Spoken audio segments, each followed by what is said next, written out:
Perkenalkan, nama saya Aisyah Devitria, NPM 21123018 dari Prodi Manajemen.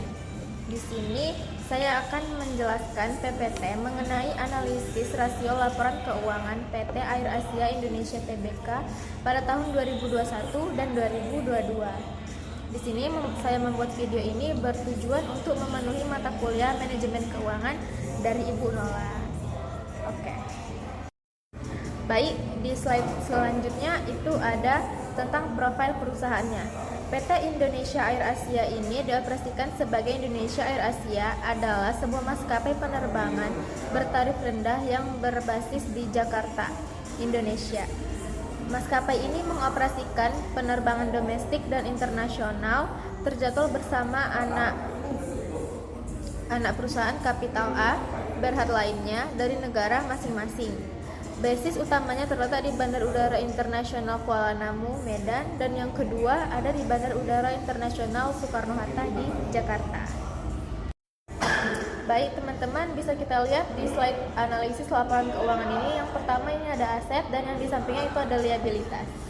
Selanjutnya itu ada defisiensi modal dan pendapatan usaha. Di slide selanjutnya itu ada penghasilan komprehensif lain. Bisa dilihat. Dan teman-teman, di slide terakhir tentang analisis laporan keuangan ini ada tentang arus kas. Baik teman-teman, di sini Aisyah akan menjelaskan bagaimana sih cara menghitung analisis rasio laporan keuangan ini. Aisyah mulai dari likuiditas, yaitu current ratio atau CR.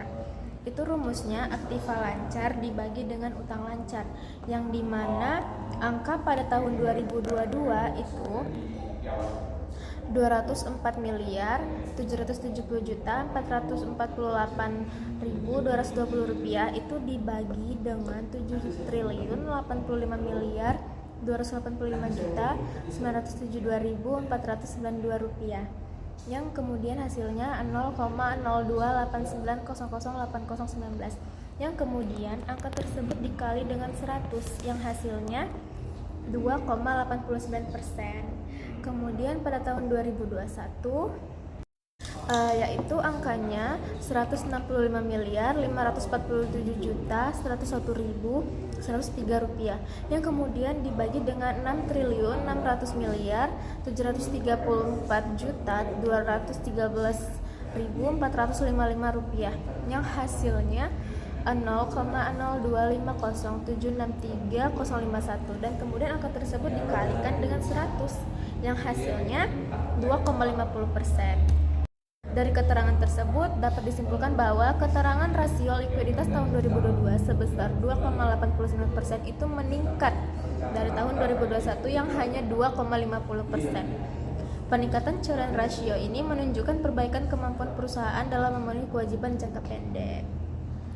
Baik teman-teman, selanjutnya Aisyah akan menjelaskan tentang quick ratio atau QR yang rumusnya AKL persediaan dibagi dengan utang lancar, yang dimana pada tahun 2022 itu angkanya sebesar 59.940.449.912 rupiah, yang kemudian dibagi dengan 7.085.285.972.492 rupiah, yang hasilnya 0,0084654.946, yang kemudian dikali dengan 100 yang hasilnya 0,84%.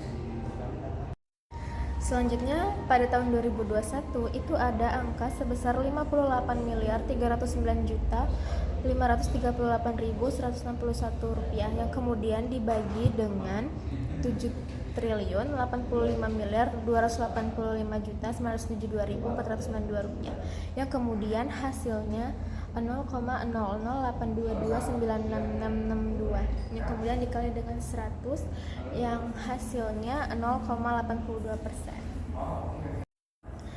Keterangan yang dapat disimpulkan yaitu perbandingan quick ratio antara tahun 2022 dan 2021 itu menunjukkan peningkatan sebesar 0,84% dari 0,82%, yang menunjukkan kemampuan perusahaan dalam melunasi hutang jangka pendek yang meningkat.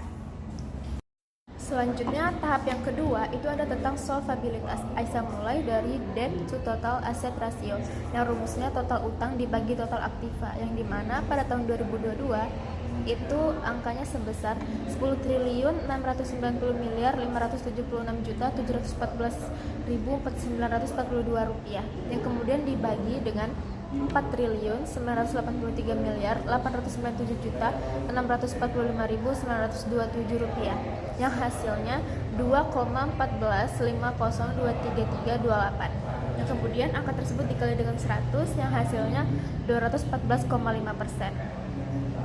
Kemudian pada tahun 2021 itu angkanya sebesar 10 triliun 354 miliar 172 juta 640.375 rupiah, yang kemudian dibagi dengan 5 triliun 149 miliar 94 juta 524.206 rupiah, yang kemudian hasilnya 2,010872505, yang kemudian dikali dengan 100 yang hasilnya 201,8%.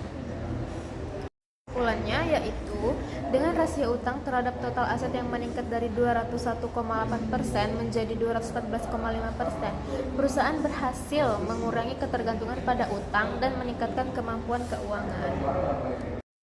Selanjutnya, Aisyah akan menjelaskan debt to equity ratio, yang rumusnya itu total utang dibagi dengan total equity, yang kemudian pada tahun 2022 itu angkanya sebesar 10 triliun 690 miliar 576 juta 714.942 rupiah, yang kemudian dibagi dengan 5 triliun 706 miliar 679 juta 69.015 rupiah, yang kemudian hasilnya itu 1,87334465, yang kemudian dikali dengan 100 yang hasilnya 187,3%. Pada tahun 2021 itu ada angka sebesar 10 triliun 354 miliar 172 juta 604.375 rupiah, yang kemudian dibagi dengan 5 triliun 205 miliar 78 juta 80.169 rupiah, yang kemudian hasilnya 1,98922444349, dan kemudian dikali dengan 100 yang hasilnya 198,9%. Dan keterangan yang dapat disimpulkan yaitu debt to equity ratio perusahaan pada tahun 2022 sebesar 187,3% itu mengalami penurunan dibandingkan tahun 2021 yang tercatat sebesar 198,9%. Hal ini menunjukkan adanya penurunan proporsi yang utang terhadap ekuitas perusahaan. Baik teman-teman, di slide selanjutnya itu ada Aisyah akan menjelaskan tentang aktivitas. Yang pertama itu ada aset turnover, yang rumusnya itu penjualan dibagi dengan total aset, di mana pada 2022 itu angkanya sebesar 276 miliar 711 juta 305.032 rupiah, yang kemudian dibagi dengan 4 triliun 983 miliar 897 juta 645.927 rupiah, yang kemudian hasilnya itu 0,0555211065, yang kemudian itu dikali dengan 100 yang hasilnya 5,55%. Kemudian pada tahun 2021 itu angkanya sebesar 223 miliar 714 juta 172.616 rupiah, yang kemudian dibagi dengan 5 triliun 149 miliar 94 juta 524.206 rupiah, yang hasilnya 0,043447841, yang kemudian dikali dengan 100 yang hasilnya 4,34%. Dari keterangan tersebut dapat disimpulkan bahwa keterangan aset turnover perusahaan pada tahun 2022 sebesar 5,55% itu mengalami peningkatan dibandingkan tahun 2021 yang tercatat sebesar 4,34%. Hal ini menunjukkan efisiensi penggunaan aset perusahaan yang semakin baik dalam menghasilkan pendapatan. Selanjutnya, Aisyah akan menjelaskan tentang working capital turn.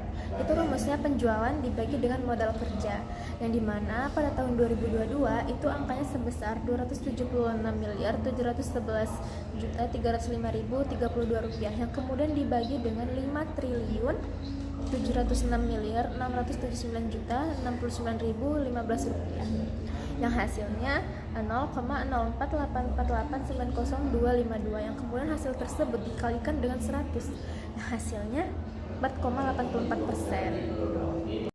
Kemudian pada tahun 2021 itu angkanya sebesar 223.714.172.616 rupiah, yang kemudian dibagi dengan 5.285.078.080.169 rupiah, yang kemudian hasilnya 0,04297994, yang kemudian dikali dengan 100, yang hasilnya 4,29%. Jadi dapat disimpulkan bahwa tingkat working capital turn meningkat pada tahun 2022 sebesar 4,84% dibandingkan tahun 2021 yang hanya sebesar 4,29%. Ini menunjukkan peningkatan efektivitas perusahaan dalam memanfaatkan aset untuk menghasilkan penjualan. Oke teman-teman, di sini Aisyah akan melanjutkan tahap keempat, yaitu profitabilitas, yaitu tentang yang pertama gross profit margin, yang rumusnya laba kotor dibagi dengan penjualan, di mana pada tahun 2022 itu angkanya sebesar 263.883.619.637 rupiah, yang kemudian dibagi dengan 276.711.305.032 rupiah, yang hasilnya itu sebesar 0,96809785506, yang kemudian dikali dengan 100, yang hasilnya 96,8%. Kemudian pada tahun 2021 itu angkanya sebesar 212.993.588.933 rupiah, yang kemudian dibagi dengan 223.714.172.616 rupiah, yang kemudian hasilnya itu 19,658290056, yang kemudian dikali dengan 100, yang hasilnya 196,5%. Kemudian dapat disimpulkan bahwa keterangan gross profit margin pada tahun 2022 turun menjadi 96,8% dibandingkan dengan tahun 2021 yang sebesar 196,5%, yang artinya menandakan peningkatan biaya produksi yang tidak diimbangi dengan kenaikan harga jual. Kemudian Aisyah akan lanjut dengan net profit margin, yang rumusnya itu laba bersih dibagi dengan penjualan, yang pada tahun 2022 itu angkanya sebesar 501.600.988.846 rupiah, yang kemudian dibagi dengan 276.711.305.032 rupiah, yang hasilnya 1,812.723.1513, yang kemudian dikali dengan 100, yang hasilnya 181,2%.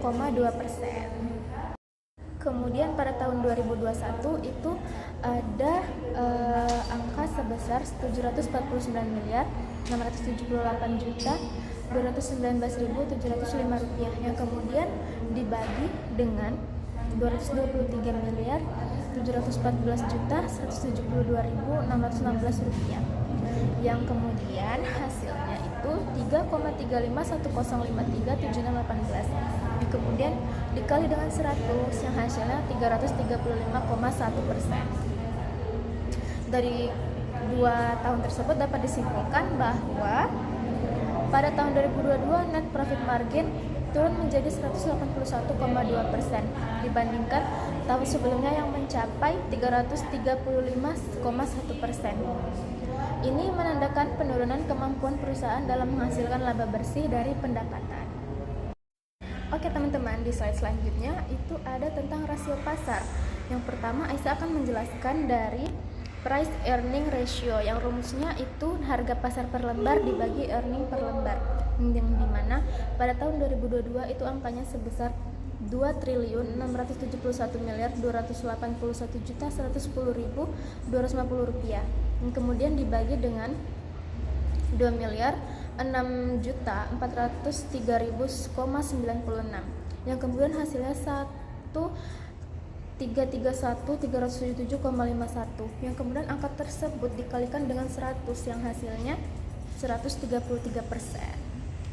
Kemudian pada tahun 2021 itu angkanya sebesar 2.671.281.110.250 rupiah, yang kemudian dibagi dengan 2.998.712,88, yang hasilnya 890.809,229, yang kemudian angka tersebut dikalikan dengan 100 yang hasilnya 89%.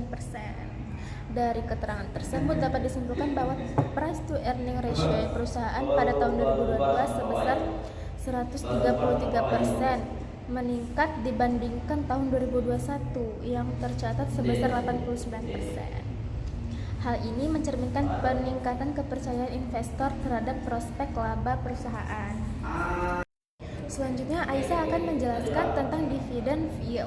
Itu rumusnya dividen per lembar dibagi dengan harga saham per lembar, yang dimana pada tahun 2022 itu angkanya sebesar 4.072.525.033, yang dibagi dengan 2.671.281.110.250 rupiah, yang hasilnya itu 0,0017903488, yang kemudian angka tersebut dikalikan dengan 100 yang hasilnya 0,17%.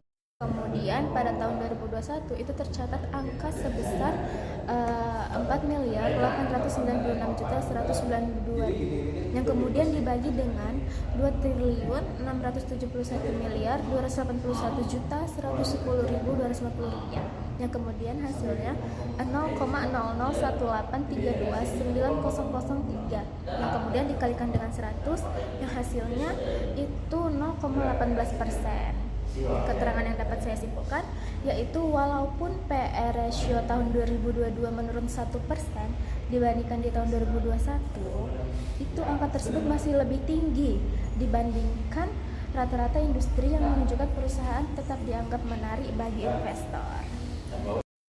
Oke teman-teman, dari hasil yang telah Aisyah hitung terdapat 5 tahap. Yang pertama itu ada likuiditas, solvabilitas, aktivitas, profitabilitas, dan rasio pasar. Tentang analisis ini dapat saya simpulkan bahwa analisis rasio laporan keuangan PT Air Asia Indonesia Tbk pada tahun 2001 sampai 2022 itu menunjukkan dinamika yang signifikan, yang dimana itu mencerminkan tantangan dan upaya pemulihan dari dampak pandemi COVID-19. Secara keseluruhan, kinerja keuangan PT Air Asia Indonesia ini menunjukkan tren pemulihan yang positif pada tahun 2022.